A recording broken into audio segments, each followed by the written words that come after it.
तिघांचं तेवढं घ्या व्यवस्थित आणि नेटवर पाठवा. गावामध्ये कोणतेही प्रसंग असेल, म्हणजे जेवणाचं काही असेल, विधी असतील, शुभप्रसंग असतील, तर पत्रावळ्या या विकत आणल्या जात नाहीत, तर त्या बनवल्या जातात.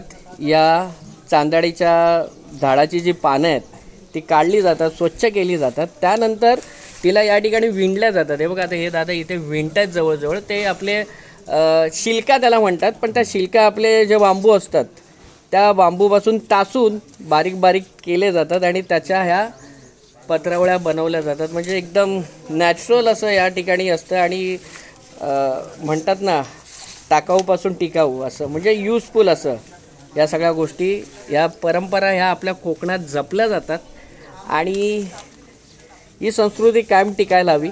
आज आमच्या देवळामध्ये गोंधळ आहे, त्यानिमित्त जेवण आहे, त्यासाठी हा सगळा अट्टहास या सर्वांच्या मते केला जातो आहे.